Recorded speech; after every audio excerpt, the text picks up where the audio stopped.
How about them Cowboys? Angry Cowboys Fan, are you down the line? Angry Cowboys Fan, are you down to ride? Drop a like on the video, go ahead and subscribe. What's going on, Cowboy Nation and Angry Cowboy fans around the world? Y'all know who it is. It's your boy, the Angry Cowboys Fan. And I just found a gem of a clip on First Take about our Dallas Cowboys. So if you're DC for life and want to help this channel grow even more, drop a like on the video, share this content, and please subscribe to the channel. On yesterday's episode of First Take, Stephen A. Smith, Shannon Sharpe, and Booger McFarland as a guest, they were talking about the money issues and the contract issues when it comes to Dak Prescott, CeeDee Lamb, and Micah Parsons. So we're going to take a listen to the 3 clips that I got for you, and you know what we're going to do after that, Cowboys Nation? We're going to come back and unpack my raw and uncut. So, Angry Cowboys fans, let's go ahead and take a listen to Stephen A. Smith. You got to win 3 playoff games to win a Super Bowl in 1 year. This brother has managed to win 2 in 8 years. He has never been to a conference championship game. He has never been to a Super Bowl. And that brother is going to come to me demanding $60 million? I mean, please, I would give anything to be in Jerry Jones' chair on that negotiation. You got to be crazy. Please, he's the last priority. Micah Parsons and CeeDee Lamb should be taken care of before Dak. I swear, the more I watch Stephen A. Smith, the more his character on television is more visible to me. He gets paid to be the villain of the most profitable sports franchise to date. He gets paid to be loud and obnoxious while putting down players who give their all to their respective sport. And he wonders why traditional media is becoming a thing of the past and you have sports content creators popping up everywhere. I'll talk about that more during my raw and uncut portion, so make sure you stick around for that. In the second clip that I got for you, Booger McFarland tells Stephen A. Smith and Shannon Sharpe exactly what James Jones, myself, and a few other content creators have said when it comes to Dak Prescott getting paid. So let's go ahead and take a listen, and then we're going to talk about it. Roll the clip. So, guys, we have to stop, because I'm guilty of this also. Stop equating what a guy is making based on his success in the postseason, because there's only one winner every year. We have to stop doing that, because if you look around sports, there are a lot of guys that make a ton of money in sports that haven't won championships, that haven't won playoff series in basketball, that haven't won games. But we want to equate, we want to go with that. We want to do this with Dak Prescott. Dak Prescott has played 8 seasons, and we want to say, because he's played 8 seasons, he's only got a couple of playoff wins, that Dak Prescott cannot make top of the market money. And that's false. I used to fall into that category. The market dictates what you are paid. And Dak Prescott right now, if he plays next year out, he will be an unrestricted free agent. And you're telling me, whether it's the Cowboys or not, somebody's not going to give him $60 million? I think that is so false, Stephen A. If he hits the market as a free agent, he's going to get $60 million a year, whether we think he deserves it based on playoff success or not. Booger McFarland is absolutely correct. How many times have you, Angry Cowboys fans, heard me say that a player gets paid on how they perform in the regular season and not in the playoffs? I said this over 1,000 times to people who say that Dak Prescott doesn't deserve $60 million a year.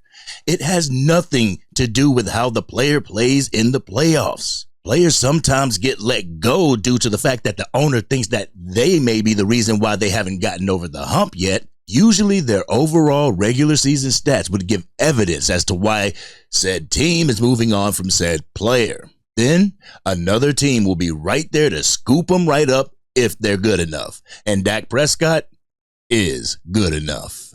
In the last clip that I got for you, Shannon Sharpe gives his 2 cents about if Dak Prescott should be in the priorities of this contract cycle. So let's take a listen to what Unc had to say, and then you know what we're going to do. We're going to come back and unpack this raw and uncut.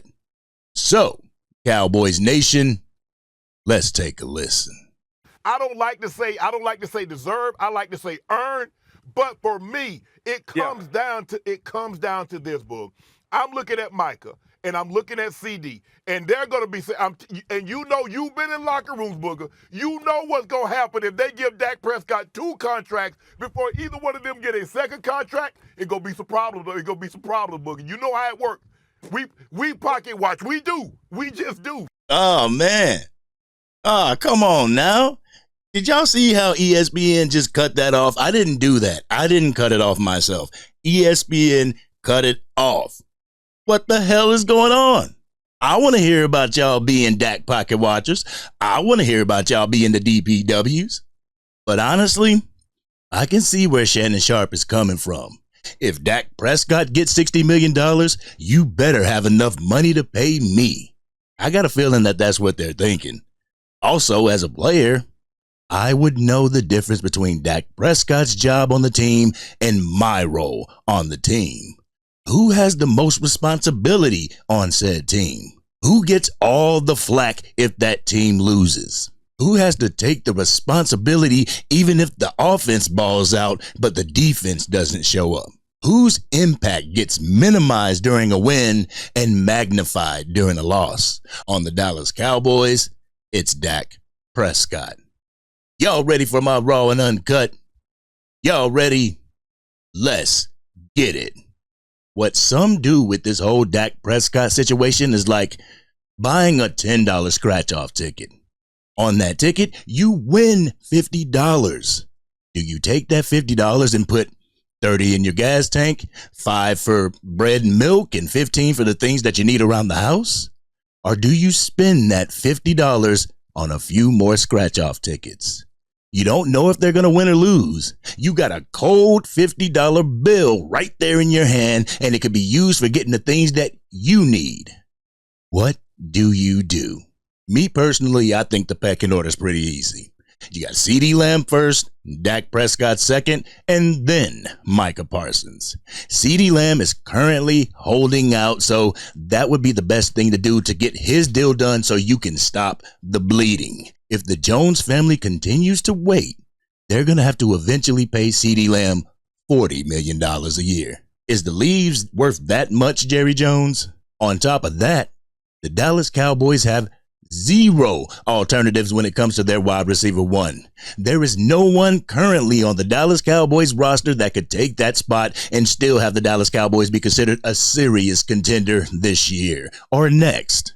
If they would have drafted Keon Coleman or a premier wide receiver in the past draft, they would have had leverage, but they didn't, so they don't. My advice, get this man paid and get it over with. Also, I feel that CeeDee should be first due to the fact that Dak Prescott has gotten his first major contract.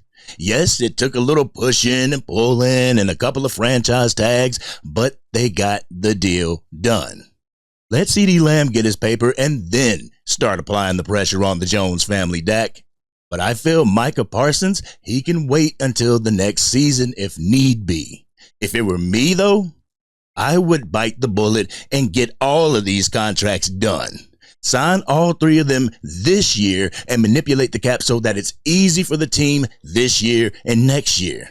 I have a feeling Micah and CeeDee are going to want to be the highest paid in their position and maybe the highest paid at a non-quarterback position in the league as well. You might have the highest paid non-quarterback players being Micah Parsons at number 1 and CeeDee Lamb at number 2. Cowboys Nation, I mentioned the traditional media taking a hit while new media is rising in popularity. It's so much in the forefront that Stephen A. made a miniseries highlighting it. It's coming out on ESPN Plus. No plug there. It really baffles me that Stephen A. Smith doesn't understand why this is happening. Well, allow me to give you my perspective on the topic. I feel people are getting tired of how their teams are represented by y'all at the 4 and 3 letter networks. They get tired of you putting down their favorite players or hyping up players that don't deserve the hype, covering teams that need not be covered. I remember when the Kansas City Chiefs beat the San Francisco 49ers in the Super Bowl. It wasn't Super Bowl headlines that I was reading.